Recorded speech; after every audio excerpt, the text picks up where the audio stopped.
Hey intelligence, Chirag here. Friends, this is the third video of taxation. ये तीसरी video है taxation की। अगर आपने दो वीडियो पहली वाली नहीं देखी हो तो जाके देखो यार, नहीं तो आपको वीडियो समझ नहीं आएगी। तो देखो, हम ना इस जो सीरीज चलाई है हमने, इस सीरीज में मैं लेके चल रहा हूँ आपको कि आपको जो टैक्सेशन सिस्टम इंडिया में है ना, इसकी बिल्कुल प्रैक्टिकल नॉलेज हो जाए। एक एंटरप्रेन्योर को या फिर एक इंडिविजुअल को, एक नॉर्मल इंडिविजुअल को जितनी नॉलेज होनी चाहिए ना टैक्सेशन की, वो सब इस वीडियो में आपको मिल जाएगी, मतलब इस सीरीज में आपको मिल जाएगी।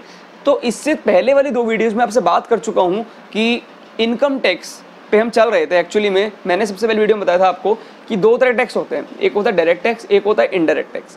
डायरेक्ट टैक्स के अंदर मैंने आपको बताया था एक इनकम टैक्स होता है, हम इनकम टैक्स को लेके चल रहे हैं। इनकम टैक्स के अलावा भी इनडायरेक्ट टैक्स होता है। इनडायरेक्ट टैक्स के अंदर जीएसटी का फंडा में डिस्कस करना है बाद में, और डायरेक्ट टैक्स के अंदर भी काफ़ी सारे टैक्स होते हैं, जैसे कि प्रॉपर्टी टैक्स भी डिस्कस करना है। तो फ्रेंड्स, अभी हम इनकम टैक्स लेके चल रहे हैं। इनकम टैक्स के अंदर इससे पहले वाली वीडियो में, मतलब कि जो फर्स्ट वीडियो थी उसके अंदर मैंने आपको ये सब बताया था। अब जो सेकंड वीडियो थी, एक्चुअली मतलब इससे पहले वाली वीडियो में आपको मैंने बताया था इनकम टैक्स के अंदर 5 हेड्स होते हैं। वो 5 हेड्स के जो नाम होते हैं, उन पांचों हेड को मिला के आपकी जो इनकम होती है ना, वो होती है आपकी टोटल नेट इनकम, मतलब कि टोटल नेट टैक्सेबल इनकम। इसका मतलब क्या हुआ कि आपकी जो 5 हेड होते हैं, हर एक हेड हमने मान लिया कि सैलरी वाला हेड। अगर आपने लास्ट वीडियो नहीं देखी हो तो जाके देखो, नहीं तो आपको कुछ समझ नहीं आ रहा होगा इस टाइम पे। जो फर्स्ट हेड आपको मैंने बताया था कि जो सैलरी वाला हेड होता है, वो सैलरी वाले हेड के अंदर आपकी मान लिया 50,000 इनकम हुई है, आपने सैलरी कमाई 50,000 रुपये, आपको सैलरी मिलती है 50,000 रुपये। 50,000 में से गवर्नमेंट ने बोला कि भाई आपको हम दे देते डिडक्शन इस चीज़ पे, कि आपको हम हाउस रेंट अलाउंस दे देते हैं 20,000 रुपये। तो गवर्नमेंट ने आपको डिडक्शन दे दी, कितने की? 20,000 की। तो आपकी जो 50,000 माइनस 20,000 हुआ 30,000। जो 30,000 हुआ वो आपकी हुई नेट टैक्सेबल इनकम, मतलब कि सैलरी के लिए आपकी वो इतनी टैक्सेबल इनकम हुई। उसके बाद ऐसे ही अपने हाउस की जो इनकम हुई, हाउस रेंट की जो इनकम निकली वो निकाल ली, ऐसे सब निकाल लिया आपने। फिर जो टोटल मिलके आपकी जो इनकम हुई टैक्सेबल इनकम, जो आपकी लास्ट में टैक्सेबल इनकम हुई, जैसे कि 30,000 सैलरी से निकल गया ऐसे करके, ऐसे ही 20,000 हमके हाउस रेंट से निकल गए, ऐसे ही 10,000 कहीं और से निकल गया, ऐसे 5 जगह सबके पैसे निकल गए। टोटल मिला के हमने मान लिया आपके 1 लाख रुपए आ गए, सारी डिडक्शन माइनस करने के बाद। मतलब कि इस बात से हम क्या समझे? इस बात से हम ये समझे कि हम जो भी पढ़ते हैं ना, एग्जेम्पशंस और डिडक्शंस, ये सारी एग्जेम्पशन और डिडक्शन ऐसा नहीं होता आपकी टोटल इनकम पे मिले, नहीं। आपकी जो सारी डिडक्शन और एग्जेम्पशन मिलती है, ये सारी मिलती है आपको अपने उस पर्टिकुलर हेड में। तो उस पर्टिकुलर हेड की आपको सारे डिडक्शंस पता होने चाहिए। ये आपको पता कैसे लगेगी? इन वीडियोस के अंदर। अब आप बोलोगे भाई आपने सैलरी की डिडक्शन बताई नहीं। यार, सैलरी की डिडक्शन मैंने आपको इसीलिए नहीं बताई because this channel is for entrepreneurs और इंडिविजुअल्स। ये कोई सीए का चैनल नहीं है कि मैं आपको हर चीज़ एक डिटेल में लेके जाऊं कि यार डिटेल में आपको सैलरी की हर एक वर्ड समझना है कि सैलरी के अंदर आपका हाउस रेंट अलाउंस क्या होता है, या फिर अलाउंसेस और क्या होते हैं, या डीएनएस अलाउंस क्या होता है, सब कुछ समझना है। नहीं, उसके लिए आप एक बार खुद ने आपको एक वेबसाइट बता दी, क्लियर टैक्स। मैंने पढ़ता हूँ इस पर, क्लियर टैक्स पे जो टैक्सेशन के बारे में है, and that is an awesome website. इस वेबसाइट से आप समझ सकते हो कि एक्चुअल में इस टाइम 2021 फाइनेंशियल ईयर में ये क्या सीन है, इसका जो इनकम है, इसका जो मतलब टैक्सेशन है, उसका क्या सीन है। बेस्ट वेबसाइट फॉर दिस, आप उसमें से भी पढ़ सकते हो। और इनकम टैक्स के बारे में, मतलब कि सैलरी वाले हेड के बारे में, this is the best website. आप जाके पढ़ो, आपको हर एक अपना अलाउंस समझ आएगा। अगर तब भी ना आए तो यार इस वीडियो के नीचे कमेंट कर देना, या फिर मेरे पास डायरेक्ट इंस्टाग्राम पे आओ, मैं आपको इंस्टाग्राम पे हर एक कंसेप्ट समझाऊंगा, कि इंस्टाग्राम पे पर्सनल समझा दूंगा। अगर लगा कि थोड़ा मुश्किल कंसेप्ट है तो मैं उसके लिए एक पर्टिकुलर वीडियो बना दूंगा। ऑलराइट, तो इससे पहले वाली वीडियो में हम बात कर चुके हैं, बाकी दोनों वीडियोस में, कि इनकम फ्रॉम सैलरी तक। आज मैं आपको लेके जाने वाला हूं इनकम फ्रॉम हाउस प्रॉपर्टी में, कि इनकम फ्रॉम हाउस प्रॉपर्टी का फंडा काम कैसे करता है। कि इनकम फ्रॉम हाउस प्रॉपर्टी के अंदर जितनी भी रेंटल इनकम होती है ना आपकी, उसको टैक्सेशन में उसका टैक्स निकाला जाता है एक तरीके से। और साथ साथ अगर आपका खुद का घर है या आप कहीं रेंट पे रह रहे हो तो ये आपके लिए वीडियो बेस्ट है। इसके अंदर मैं डिडक्शन भी डिस्कस करूंगा। ऑलराइट, एंड साथ साथ मैं आपको एक चीज़ और बताने वाला हूँ कि प्रॉपर्टी टैक्स, हम पढ़ते थे प्रॉपर्टी टैक्स, म्यूनिसिपैलिटी टैक्स, ये दोनों एक ही चीज़ है। ये क्या है तो हम उसको जानेंगे मेरे लैपटॉप पे। तो चलो, तो friends, here we are on our laptop. तो फ्रेंड्स, आज मैं आपको बात करने वाला था आपसे हाउस प्रॉपर्टी के बारे में। एब्सोल्युटली, हाउस प्रॉपर्टी क्या होती है? हाउस प्रॉपर्टी हो सकती है आपका घर, आपका ऑफिस, आपकी शॉप, आपकी बिल्डिंग, या कुछ भी जो आपकी बिल्डिंग से जुड़ा हुआ है। जैसे कि यहाँ पे पार्किंग लॉट लिखा है, ये सब आपकी हाउस प्रॉपर्टी के अंदर आएगी।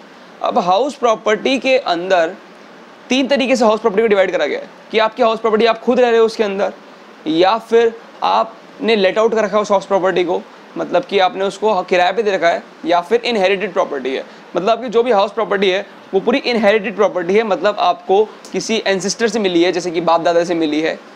तो सेल्फ ऑक्यूपाइड प्रॉपर्टी में छोटी सी बात है, सेल्फ ऑक्यूपाइड प्रॉपर्टी में क्या होता था कि 2019 से पहले आपके पास एक ही सेल्फ ऑक्यूपाइड प्रॉपर्टी हो सकती थी कि हम एक ही प्रॉपर्टी में रह रहे हैं, बाकी सारी प्रॉपर्टी में रेंट पे दे रखी है। अब चाहे वो खाली पड़ी है तब भी गवर्नमेंट ये मानेगी कि आपने रेंट पे दे रखी है और गवर्नमेंट समझेगी कि आपको रेंट रिसीव हो रहा है। 2019 के बाद ऐसा हुआ कि गवर्नमेंट ने बोला कि 2 प्रॉपर्टी, पहले एक प्रॉपर्टी थी, अब 2 प्रॉपर्टी आप सेल्फ ऑक्यूपाई कर सकते हो। ऑलराइट, नाउ देखो, sorry this is my page here, या सॉरी, कि अब अपनी इनकम को आप कैसे निकाल सकते हो। अब देखो हम बात करने वाले हैं आपकी इनकम, हाउस प्रॉपर्टी से आपकी इनकम क्या आ रही है। अब यहाँ पे हम बात नहीं करेंगे कि आपकी सेल्फ ऑक्यूपाइड प्रॉपर्टी का क्या सीन है, क्योंकि आपकी सेल्फ ऑक्यूपाइड प्रॉपर्टी में कोई इनकम टैक्स नहीं लगता, क्योंकि आप उसमें सेल्फ ऑक्यूपाइड हो, आप रह रहे हो उसके अंदर, तो उस पर कोई इनकम टैक्स नहीं लगेगा। लेकिन जिस प्रॉपर्टी को आपने रेंट पे दे रखा है उसके बारे में बात करने वाले हैं। उस प्रॉपर्टी के अंदर सबसे पहले आपको अपना इनकम निकालनी है कि भाई एक्चुअल में सारे डिडक्शंस माइनस करने के बाद गवर्नमेंट ने जो भी हमें छूट दी है उन सबको माइनस करने के बाद हमारे पास हमारी टोटल इनकम क्या बचती है, जो हमारी टैक्सेबल इनकम होगी, तो वो निकलेगी आपकी इन स्टेप्स से। ये जो ये 6 जी तक स्टेप्स दे रखे हैं, मतलब कि आई थिंक 7 स्टेप दे रखे हैं, तो इससे आपकी इनकम निकलेगी। तो ग्रॉस एनुअल वैल्यू, तो आपको सबसे पहले निकालनी है अपनी ग्रॉस एनुअल वैल्यू, कि मतलब आपकी प्रॉपर्टी की 1 साल की आपको वैल्यू क्या रिसीव हो रही है। मतलब आपका, इसका मतलब होता है आपको 1 साल के अंदर आपको प्रॉपर्टी का रेंट क्या रिसीव हो रहा है। अब एक्चुअली में इसका निकालने का भी एक छोटा सा फॉर्मूला होता है, जो कि मैं आपको एग्जैक्टली नहीं बताऊंगा, बस आप इसको ये समझ के बैठ जाओ कि मैं आपको जो फॉर्मूला है, इसको मैं नीचे डिस्क्रिप्शन में लिंक है उसमें जाके देखना, उसमें आपको समझ आ जाएगा कि ये फॉर्मूला क्या होता है। लेकिन अभी आप बस दिमाग में ये बिठा लो कि आपकी 1 साल की रेंट की वैल्यू, 1 साल की रेंट की value is gross annual value आपकी प्रॉपर्टी की। ऑलराइट, तो ग्रॉस एनुअल वैल्यू जैसे यहाँ लिखा है कि आपकी सेल्फ ऑक्यूपाइड की जो वैल्यू होगी वो 0 होगी, इसीलिए जब यहीं 0 हो गई तो आपकी जो वैल्यू है, आपकी जो एक्चुअल एनुअल वैल्यू है आपकी सेल्फ ऑक्यूपाइड प्रॉपर्टी की, वो तो एक्चुअली में 0 है।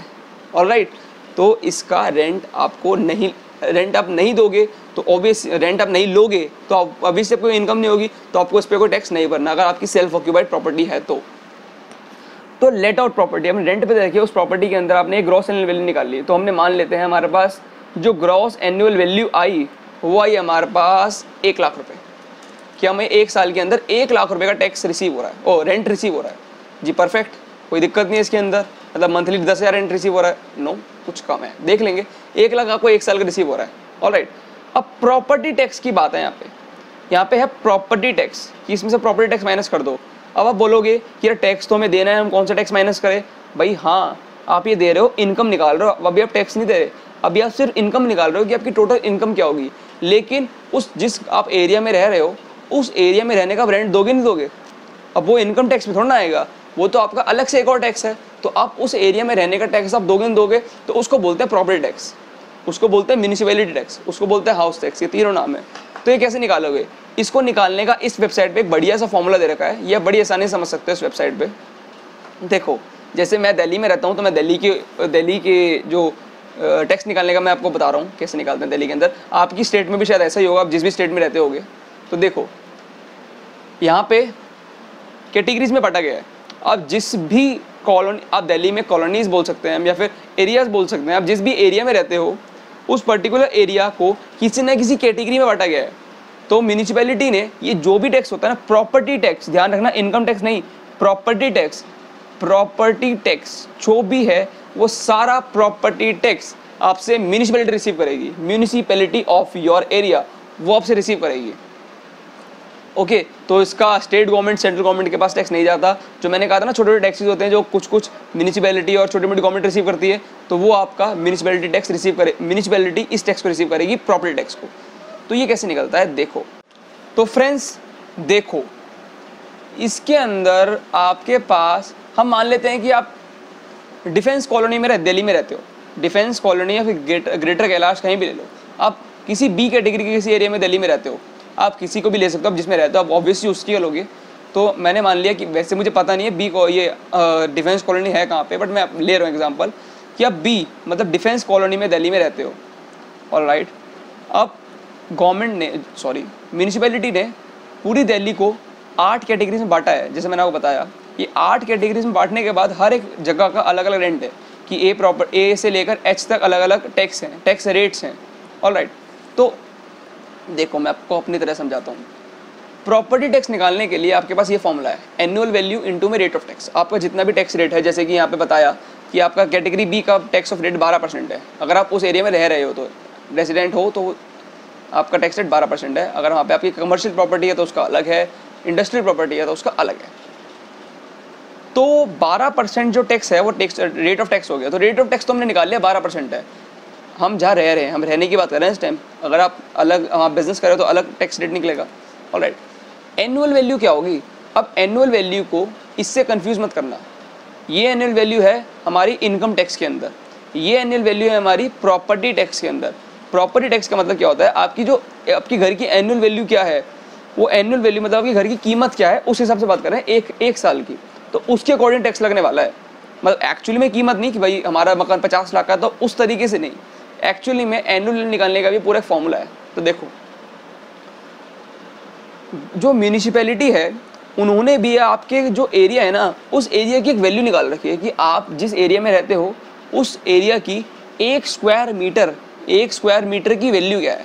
तो हमने मान लिया हम बी उसमें रहते हैं, बी कैटेगरी में रहते हैं, तो उसकी जो वैल्यू है वो है 1 स्क्वायर मीटर की 500 रुपये, ऑलराइट। तो हमने बोल दिया भाई हमारे 1 स्क्वायर मीटर की वैल्यू जो है वो है 500 रुपये। That's perfect. हम नेक्स्ट चीज़ निकालते हैं, हम कितनी प्रॉपर्टी में रहते हैं, कितनी बड़ी प्रॉपर्टी हमारे पास है, कितने स्क्वायर मीटर की प्रॉपर्टी हमारे पास है। तो हमने बोला भाई हमारे पास है 50 स्क्वायर मीटर या 40 स्क्वायर मीटर की, 44 स्क्वायर मीटर की प्रॉपर्टी हमारी खुद की है। That's perfect. एज फैक्टर, अब आपकी प्रॉपर्टी का एज फैक्टर क्या है, मतलब आपकी प्रॉपर्टी को बने हुए कितना टाइम हो गया है, कब बनी थी। अब देखो इसके लिए भी यहाँ पे वैल्यूज़ दे रखी हैं। अगर आपकी प्रॉपर्टी 1960 से पहले बनी थी तो 0.5 और लाइक दिस, ओके। तो हमने बोला हमारी प्रॉपर्टी बनी 2003 के अंदर, तो हमने बोल दिया भाई हमारे एज फैक्टर हो गया 1.0, ऑलराइट। तो हम यहाँ 1.0 लिख देंगे। That's perfect. यूज़ फैक्टर मतलब आपको इस आप घर को आप किसी लिए यूज़ कर रहे हो। हम यूज़ कर रहे हैं इसको रहने के लिए, या फिर आप इसको यूज़ कर सकते हो नॉन रेजिडेंशियल पर्पस के लिए भी, इंडस्ट्री के लिए भी, एंटरटेनमेंट क्लब वगैरह के लिए भी, रेस्टोरेंट्स के लिए भी। तो उसके लिए अलग यूज़ फैक्टर है, कोई नंबर अलग लगेगा, ठीक है। तो हमने बोल दिया हम इसको रहने के लिए यूज़ कर रहे हैं, तो हमारा यूज़ फैक्टर हो गया 1। That's perfect. स्ट्रक्चर फैक्टर होता है आपके, मतलब आपका घर पक्का हाउस है, कच्चा हाउस है, कैसा हाउस है। तो हमारा घर ऑब्वियसली पक्का हाउस है, आरसीसी बिल्डिंग है, ऑलराइट। तो हमारा स्ट्रक्चर फैक्टर हो गया 1। आपका भी पक्का हाउस ही होगा आई होप, और सेमी पक्का भी हो सकता है और कच्चा हाउस भी हो सकता है। तो आप देख लेना नेट पे कि यार इस आपका जो हाउस है वो किस कैटेगरी के अंदर आता है, आपका कंस्ट्रक्शन टाइप क्या है एक तरीके से, ऑलराइट। स्ट्रक्चर फैक्टर हो गया आपका 1, ऑलराइट। अब आपका ऑक्यूपेंसी फैक्टर क्या है? ऑक्यूपेंसी फैक्टर मतलब कि आप जो उस घर को आपने उसको किस लिए ऑक्यूपाई कर रखा है, किस रीज़न से, कि आपने उसको लेट आउट कर रखा है, रेंट आउट कर रखा है, मतलब कि आपने उसको किराए पे दे रखा है, या फिर आप उसको सेल्फ ऑक्यूपाइड कर रखा है आपने, या फिर आप वो वेकेंट पड़ा है, मतलब प्लॉट जो है आपका वेकेंट पड़ा है, मतलब खाली पड़ा है। तो हमने बोला हम उसको खुद यूज़ कर रहे हैं, या हम उसको रेंट आउट कर रखा है, हमने उसको उधार पे दे रखा है ना। हमने बताया था कि हम 1 लाख रुपये का, हमने 1 लाख रुपये यहाँ पे हमने रेंट मिल रहा है हमको 1 साल का, तो हमने उसको रेंट पे दे रखा है। तो हमारा ऑक्यूपेंसी फैक्टर होगा 2, जैसे कि यहाँ लिखा है, लाइक हियर, या राइट है 2। तो आपकी एनुअल वैल्यू क्या निकली? एनुअल वैल्यू निकालने का फॉर्मूला क्या था? इन सबको जो भी हमने ये वैल्यू निकाली है इन सबको मल्टीप्लाई कर देना। तो इनको मल्टीप्लाई करके मल्टीप्लाई करना, इसकी पीडीएफ में आपको दे दूंगा। ये आपके पास निकलेगा 20 × 20 आई थिंक 40,000,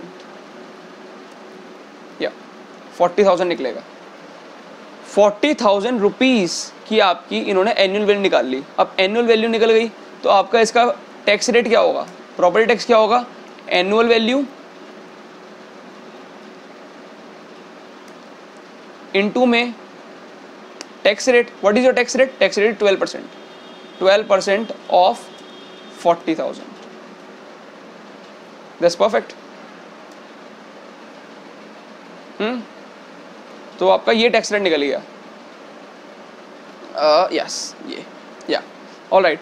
तो ये निकल गया। तो ये आया आपके पास आई गेस 12 × 4 48 4800, यस 4800 का आपके पास ये आ गया tax rate. Is that fine? Okay, 4800 रुपये का आपका टैक्स हो गया प्रॉपर्टी टैक्स। तो मतलब हम अगर जाएंगे अपने पास तो हमारा प्रॉपर्टी टैक्स कितने का निकल गया? 4800 रुपये का। That is fine. अब हमने दो चीज़ों के बारे में बात तो कर ली कि भाई आपकी एनुअल वैल्यू निकल गई, आपकी ग्रॉस एनुअल वैल्यू निकल गई और आपका जो है प्रॉपर्टी टैक्स निकल गया। अब थर्ड चीज़ की बात हम करने वाले हैं कि आपको नेट एनुअल वैल्यू निकालनी है। अब हम प्रॉपर्टी टैक्स का कंसेप्ट पीछे छोड़ा चुके हैं, हम प्रॉपर्टी टैक्स का कंसेप्ट समझ चुके हैं। अब बात है नेट एनुअल वैल्यू की कि आपकी नेट एनुअल वैल्यू कैसे निकलेगी। नेट एनुअल वैल्यू निकलेगी आपकी ग्रॉस एनुअल वैल्यू को प्रॉपर्टी टैक्स से माइनस करके। सिंपल, इसको हम कॉपी कर लेते हैं फॉर्मूला को और अपने नोट्स में ले चलते हैं। हमारे नोट है ये रहे, ये निकलेगी आपकी यस लाइक दिस, या नेट एनुअल वैल्यू निकलेगी आपकी जो ग्रॉस एनुअल वैल्यू निकली है इसको प्रॉपर्टी टैक्स से माइनस करके। ऑलराइट, तो हमारी क्या हो गई है? ये हो गई हमारे पास 95,200 I guess, yes it is. Alright, तो आपकी ये हो गई नेट एनुअल वैल्यू। तो आपकी एक साल की आपकी नेट एनुअल वैल्यू आपकी प्रॉपर्टी की कितनी हो गई?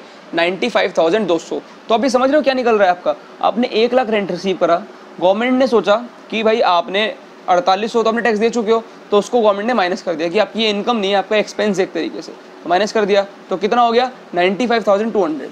इसके बाद गवर्नमेंट बोलती है कि भाई देखो हम आपको कुछ डिडक्शंस देंगे, आपने जो घर आपका यूज़ कर रहे हो आप, इसमें आपने कुछ वो भी करते होगे, आपने कुछ एक्सपेंसेस लगाए होंगे, आपने कुछ खर्चा करा होगा। खर्चा एज इन खर्चा आपने करा होगा कि हमने कुछ ठीक करा है, हमने कुछ सही करवाया है, इन सब चीज़ों खर्चा करा होगा। तो गवर्नमेंट ने कहा ठीक है भाई, इसके लिए हम आपको 30% दे देते हैं। 30% छूट दे दी गवर्नमेंट ने आपको। किसके ऊपर? ये दे दी आपने, गवर्नमेंट ने आपको दे दी NAV, NAV मतलब नेट एनुअल वैल्यू के ऊपर। परफेक्ट, गवर्नमेंट ने कहा भाई आपको इसके ऊपर छूट है। परफेक्ट, तो आपका कितना हो गया? ये हो गया 95,200 का 30%, एब्सोल्युटली। तो ये आपको छूट मिल गई। अब ये कितना हुआ? तो ये हुआ आपका, इसके लिए कैलकुलेटर खोलना पड़ेगा। ऑलराइट, सो ये हो गया आपका 95,200 30% या इंटू में 30, आई एम सॉरी, इंटू में 30 या, तो ये हो गया आपका 28,560 रुपीज़। यस, तो ये हो गया आपका 28,560 रुपीज़। तो ये आई आपके पास, ये आपकी हो गई स्टैंडर्ड डिडक्शन, मतलब आपके इतने रुपए 28,500 रुपये आपके माइनस हो जाएंगे। ऑलराइट, 28,500 आपके माइनस हो गए। मतलब आपकी जो प्रॉपर्टी की जो वैल्यू निकली थी भैया, अब आप बोल रहे थे कि हमें टैक्स देना पड़ेगा 95,200 के ऊपर। नहीं, आपको गवर्नमेंट ने कहा कि आप इसमें से 28,560 रुपये और माइनस कर दो। चलो भाई ठीक है, गवर्नमेंट ने काम कर देते हैं। मतलब कि 95,200 में से माइनस कर दो कितना? 28,560 रुपये। परफेक्ट, तो मैं हो गया, गवर्नमेंट ने बोला भाई ठीक है, तो आपकी इतनी बनी टैक्सेबल इनकम 66,000। तो अभी तक हमारी टैक्सेबल इनकम कितनी बनी? ये बन गई हमारी 66,640 रुपये। It is, yes it is. Okay ji, अब गवर्नमेंट ने, हमने कहा भाई इतनी बनेगी हमारी, इससे कम नहीं हो सकती? भाई हाँ हो सकती है। अब आपने अगर आपने अपने घर को लेने के लिए कोई लोन लिया है तो उस लोन का 1 साल का इंटरेस्ट माइनस हो जाएगा।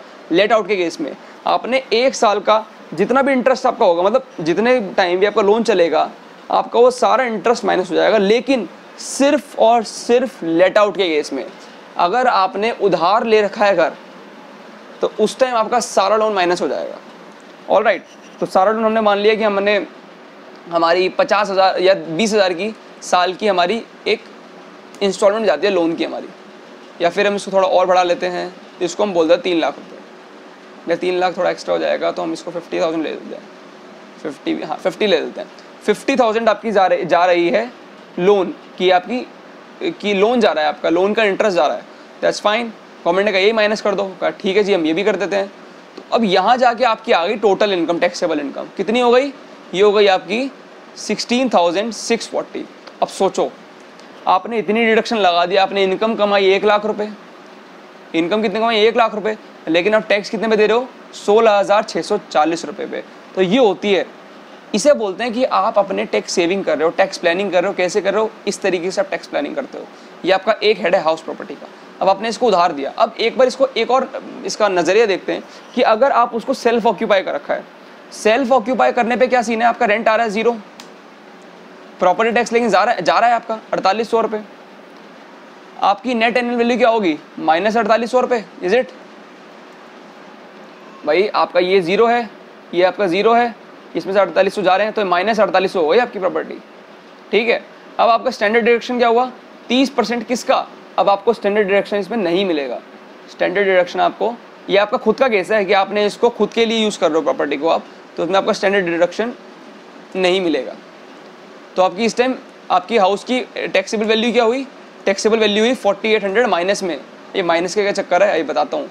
इसको एक वर्ड बोलते हैं जिसका नाम होता है, ये देखो, इसको बोलते हैं लॉस फ्रॉम हाउस प्रॉपर्टी। आपका हाउस प्रॉपर्टी से लॉस हो रहा है एक्चुअली में। तो इसके लिए गवर्नमेंट ने एक और चीज़ सोची है, अभी इसको देखना। लेकिन इसमें आपको, आपने भाई घर तो लिया है, आपने किराए, आपने उधार लिया है घर, आपने एक तरीके से आपने घर के लिए होम लोन लिया है। अब होम लोन जा रहा है आपका, मान लिया 3 लाख रुपए, 3 लाख रुपए का आपका इंटरेस्ट जा रहा है, 3 लाख रुपए साल का आपका इंटरेस्ट जा रहा है। अब गवर्नमेंट ने क्या किया, नहीं भाई, आपका अगर आपने घर खुद ऑक्यूपाई कर रखा है तो आप 2 लाख से ऊपर इंटरेस्ट नहीं दे सकते। 2 लाख से ऊपर इंटरेस्ट आपको हम बोलेंगे कि आप अब जितना भी इंटरेस्ट दो, लेकिन हम आपको डिडक्शन देंगे सिर्फ 2 लाख की। 2 लाख के ऊपर अब डिडक्शन नहीं मिलेगी। तो ठीक है जी, 1 लाख पे आप टैक्स भरना पड़ेगा आपको, बाकी 2 लाख रुपए पे आपको कोई बेनिफिट नहीं मिलेगा। परफेक्ट है, 2 लाख आपने कहा कि ठीक है जी। अब कितना हो गया आपका, अब आपकी टैक्सेबल इनकम हो गई 2,48,100 रुपये। ये आपकी एक्चुअल टैक्सेबल इनकम माइनस में हो गई। मतलब क्या है कि गवर्नमेंट आपको 2 लाख रुपए देगी, ना जी ना, 2 लाख थोड़ा देगी। ये तो कॉमन सेंस की बात है कि आपकी ये जो इनकम है, आप अब कमा नहीं रहे, आप गवर्नमेंट के हिसाब से आपका इतना लॉस हो रहा है, 2,04,800 का लॉस हो रहा है। तो गवर्नमेंट ने कहा ठीक है जी, 2,04,800 का आपको लॉस हो रहा है, तो आपके जो बाकी टैक्सेबल हेड से इनकम आएगी, आपकी सैलरी से कुछ इनकम आई जो टैक्सेबल, हमने माना कि आपकी, एक सेकेंड इसको मैं थोड़ा ऊपर कर देता हूँ, हाँ, सैलरी से आपकी इनकम आई, मान लिया 5 लाख रुपए, 5 लाख रुपए आपकी सैलरी टैक्सेबल इनकम निकल गई सैलरी से। ठीक है जी, तो गवर्नमेंट ने कहा कि 5 लाख में से आपकी सिर्फ आपकी 2 लाख रुपए माइनस हो जाएंगे, 2,48,100 रुपये आपके माइनस हो जाएंगे। आपने कहा अच्छा जी, 2,48,100 हमारे माइनस हो जाएंगे, मतलब कि आपका 2,48,100 रुपये पे कोई टैक्स नहीं लगेगा, बाकी बचे 3 लाख, कितना हुआ ये, इसको भी कैलकुलेट कर लेते हैं एक बारी। 5 लाख या फिर 500, इसको हम थोड़ा और 5 लाख पे ना जाके 2,04,800, 5 lakh 2,04,000, I am sorry for this, अगली बार से मैं कैलकुलेशन करके बैठूंगा ना। तो ये हो गया 2,95,200, ऑल राइट। तो आपका 2,95,200 रुपये, तो जो ये आपका अमाउंट है, अब देखो कितना बेनिफिट हुआ आपको सिर्फ इस अमाउंट पे टैक्स देना पड़ेगा, क्योंकि आपका एक हेड जो था वो आपका लॉस में था। तो आप सिर्फ इस अमाउंट पे 2,95,200 पे आप अपना टैक्स पे करोगे। Isn't it too awesome? तो ये होता है। लेकिन अगर आपने प्रॉपर्टी, ये तो बात हुई अपनी किसकी, आप अगर आपने खुद यूज़ करो प्रॉपर्टी, लेकिन आपकी प्रॉपर्टी अगर लेट आउट कर रखी है आपने, तो आप जितना भी इंटरेस्ट दो, चाहे आप साल का 10 लाख रुपए इंटरेस्ट दे रहे हो, तो वो भी आपका रिड्यूस हो जाएगा, और जो भी माइनस की वैल्यू आएगी ये आपकी बाकी बचे हेड्स के अंदर इंक्लूड हो जाएगी। Isn't it awesome? तो फिर फ्रेंड्स, आज की वीडियो बस इतना ही है। नेक्स्ट वीडियो भी देखना, नेक्स्ट वीडियो के अंदर हम PGBP मतलब profit from business and profession, इसके बारे में बात करेंगे। इसका हल्का सा आपको ट्रेलर दिखाऊं छोटा सा, ये कितना ऑसम है। इसके अंदर हम कितनी सारी चीज़ें बात करने वाले हैं, जैसे कि प्रोफेशन या फिर profit, I am sorry for this, profit from business and profession. Let's try this. क्या के इसको भी क्लियर टेक्स्ट से समझते हैं एक बारी। Clear text, yes it is, yes it is. I don't know whether it is here or not. It's help clear text, it's not here.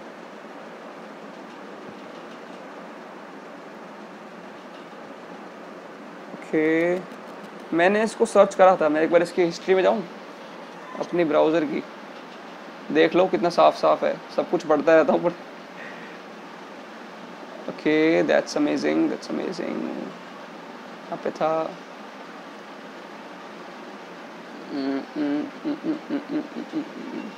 या इट इज है। देखो, बिजनेसेस के बारे में बात करने वाले हैं हम नेक्स्ट वीडियो के अंदर कि आप अपनी कौन सी और जो आपकी आप जो अपना लीगल प्रॉपर्टी, लीगल क्या बोलते हैं उसको, लीगल अपनी एंटिटी खोलोगे आप, उसमें पर्टिकुलर कितना टैक्स होता है, बुक्स ऑफ अकाउंट्स कैसे मेंटेन करते हो आप, क्यों मेंटेन करना ज़रूरी है, टैक्स ऑडिट क्या होता है, ड्यू डेट क्या होती है, ये सब के बारे में हम बात करने वाले हैं नेक्स्ट वीडियो के अंदर। तो गाइस, करना क्या है आपको, सब्सक्राइब करना है। बाकी पीछे की 2 वीडियोज़ अब तक भी नहीं देखी तो जाके देख लो।